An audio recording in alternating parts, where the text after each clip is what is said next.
Reimagining Success, episode 125. You're listening to Reimagining Success, the podcast where we help you reimagine your future, designing a life and career beyond the 9 to 5 that allows you the freedom, flexibility, and fulfillment that you've been dreaming of. I'm your host, Anna Lundberg. Now, let's get started on those dreams. Hello there and welcome back to the Reimagining Success podcast. My name's Anna Lundberg and we've started talking about choosing the right business model.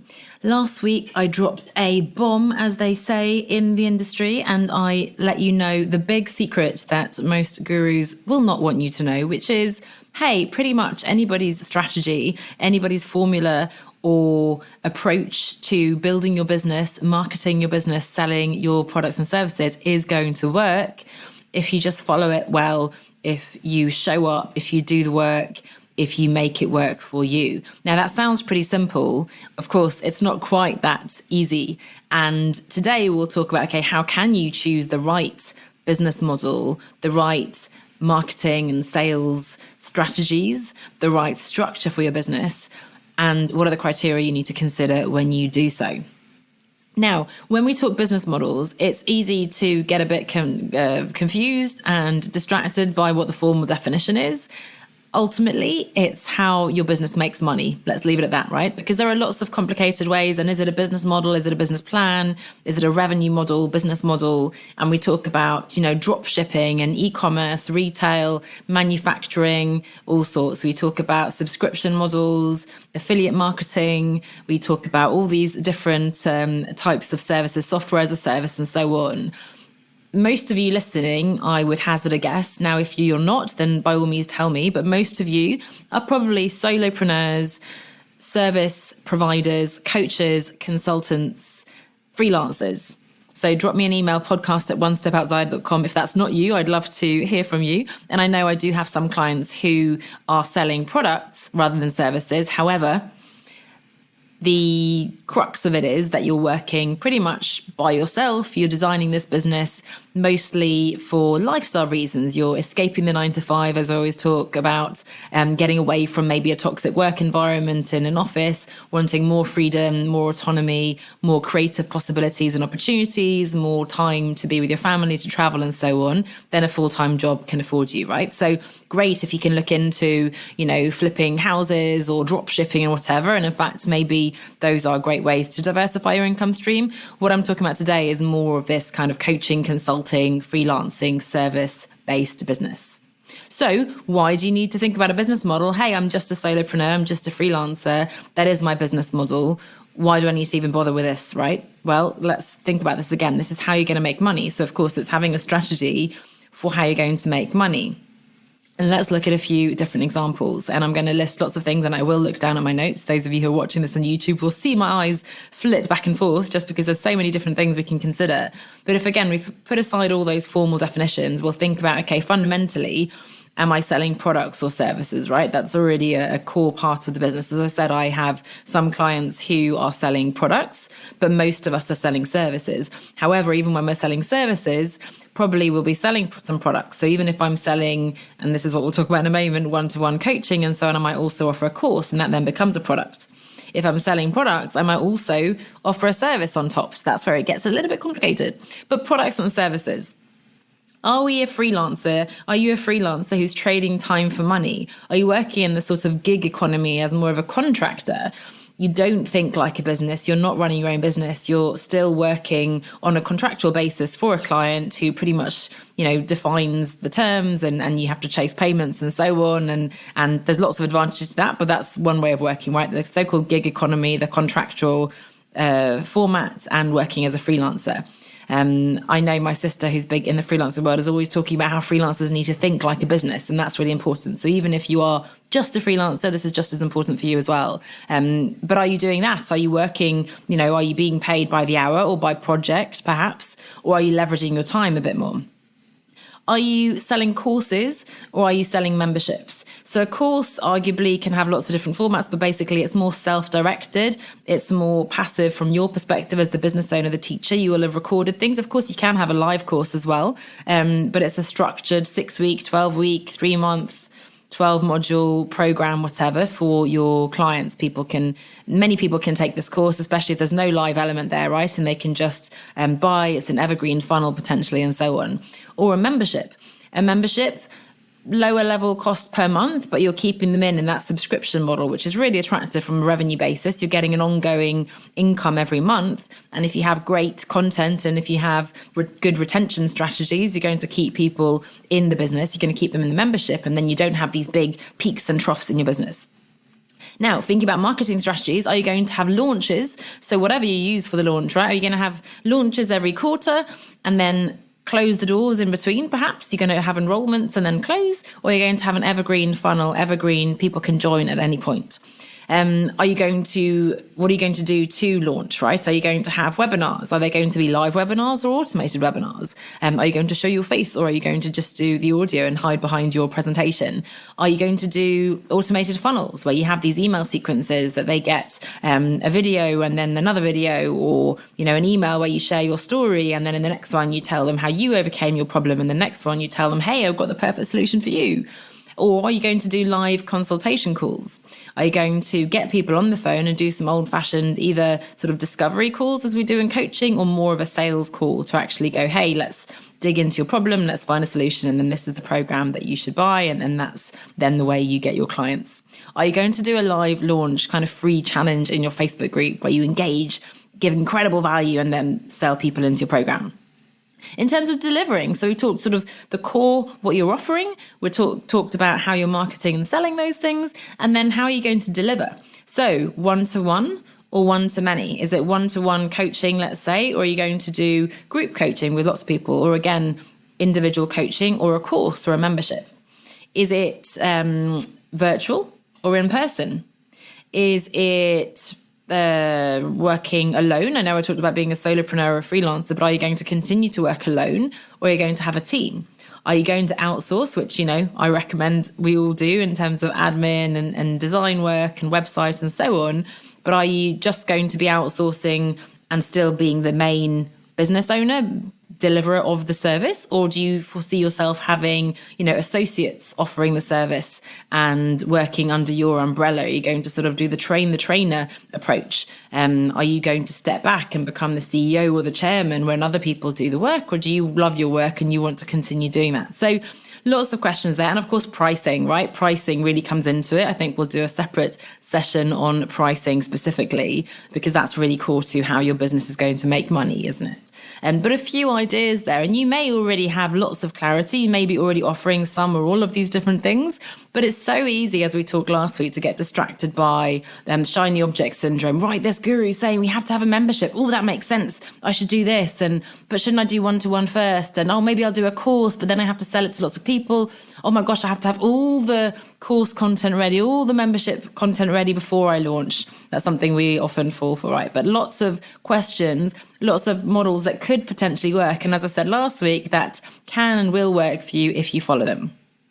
So how are you going to decide what works for you? Now, again, in the traditional model, if you Google how do you choose the right business model, you're going to get lots of very serious and important articles, very correct articles that are going to advise you on looking at the competitive landscape, your value proposition, the market potential, what's the problem you're solving. And those are things that I do in the Business Acceleration. I help you do as my client, but that's not what I'm talking about today. Because yes, there are all those very serious and important things to look at. However, what's often neglected, what's often disregarded, forgotten about, ignored, is the other piece, which is what's going to fit for you, what's going to work for you. So what does that mean? Well, it means logistically.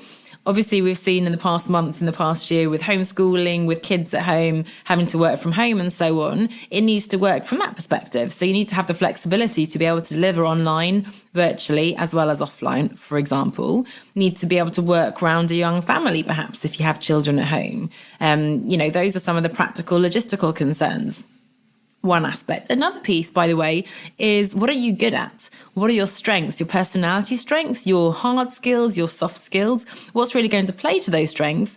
And ultimately, that means you're going to enjoy it more. So what do you enjoy as well? That's sort of a two-way street. And ultimately, you're going to get better results as well. So think of your Ikigai that I've talked about many times. It's a magical place where you're doing work that you love doing, that you're really, really good at, that the world needs. So that's the market potential and the value proposition and so on. And that also makes you money. That's the magic spot, the Ikigai, the reason for jumping out of bed in the morning, as the concept comes from Japan. And you may have seen that graphic float around the internet. But really important to design this business around your Ikigai and play to your strengths, play to your passions, so that it's something that you enjoy, that you're good at, and ultimately you're going to stick with to get the results that you want. So, for example, I think I mentioned this last week already, but if you think you want to be doing this live launch strategy, really intense, every month you do a 5-day challenge, you're on every day for an hour and a half, you're live, you're bouncing back and forth with people. If you're quite reserved and introverted, if you don't like going live, I mean, if it's just a little bump and you need to get over it, then I think, by all means, get out of your comfort zone and learn how to go live. It's a very powerful tool, but that doesn't mean that you have to make this essential part of your launching strategy.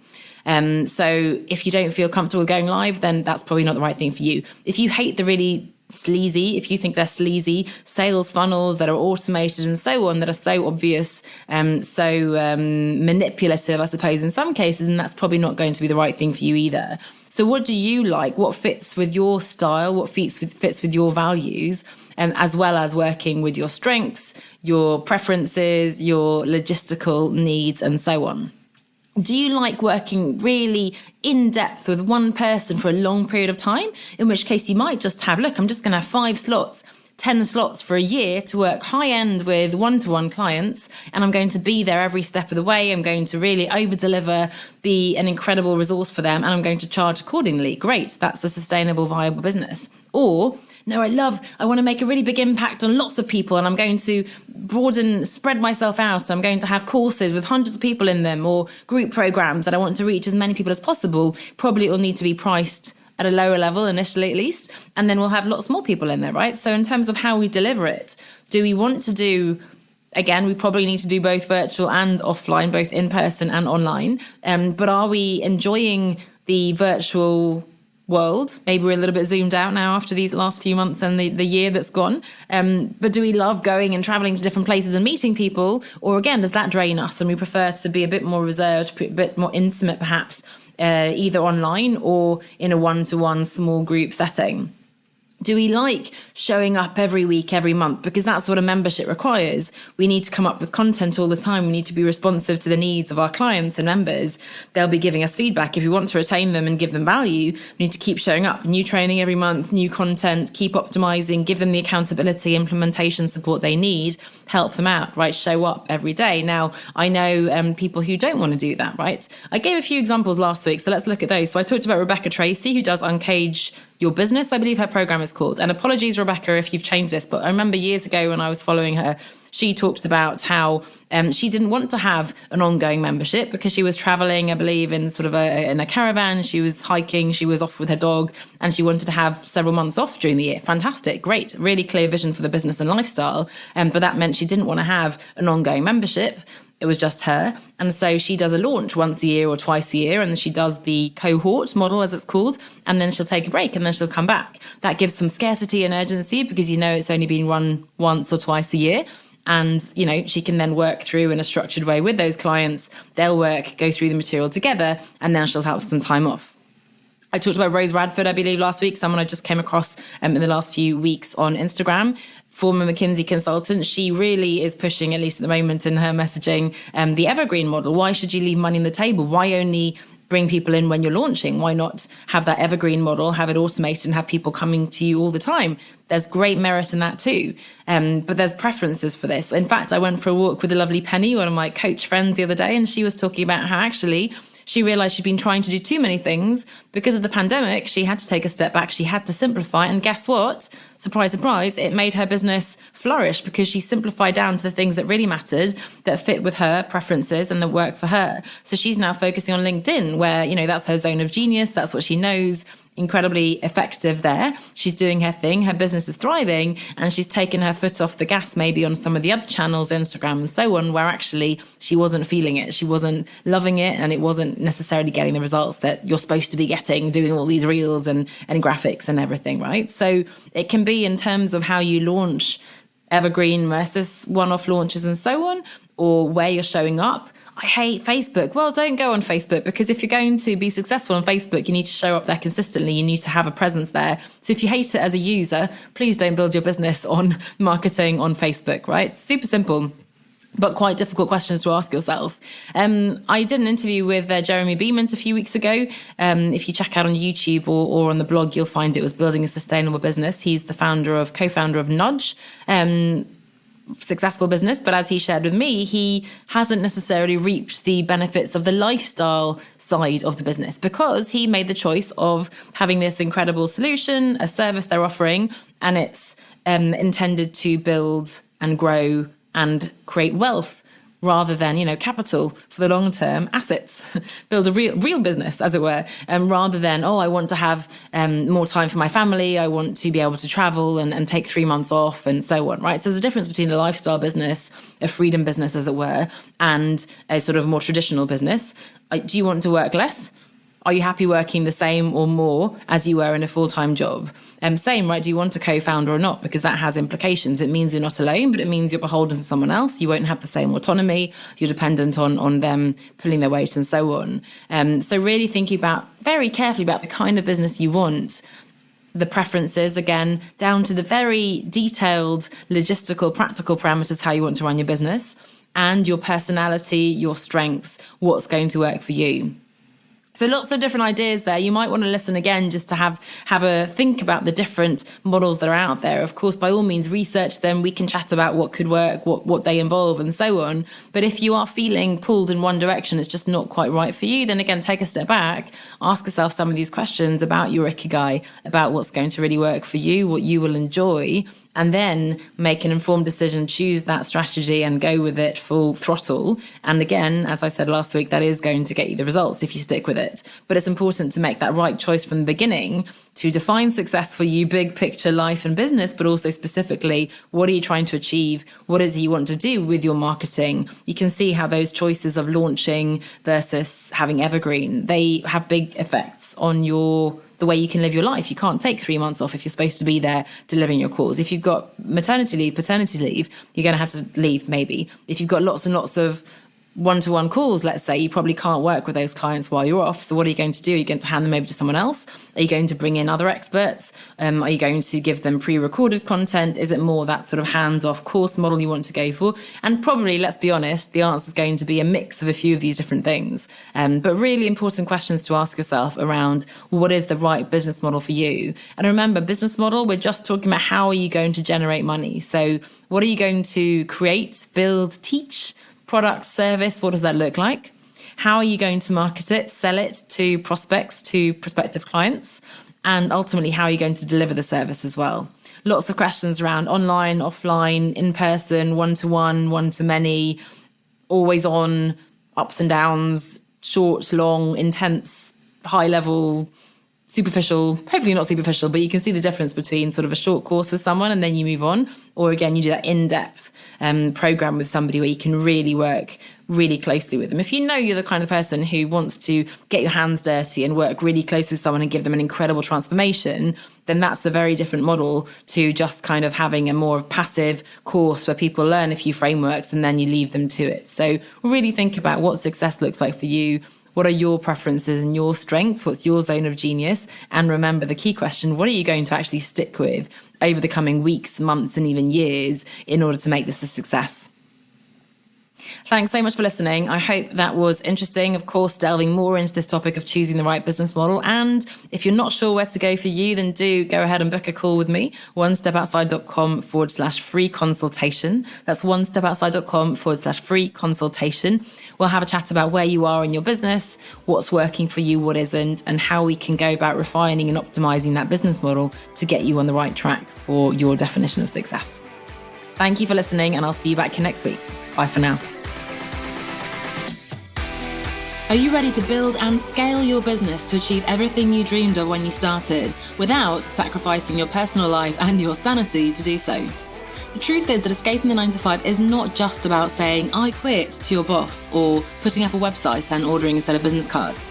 A sustainable escape requires you to design and build a viable business that consistently brings in income and that fits in around the other priorities in your life. Join us in the Outsiders Business Accelerator to get ongoing coaching, training, and mentoring to help you create a long-term brand and business that works for you. Read more and apply at onestepoutside.com/accelerate. That's onestepoutside.com/accelerate.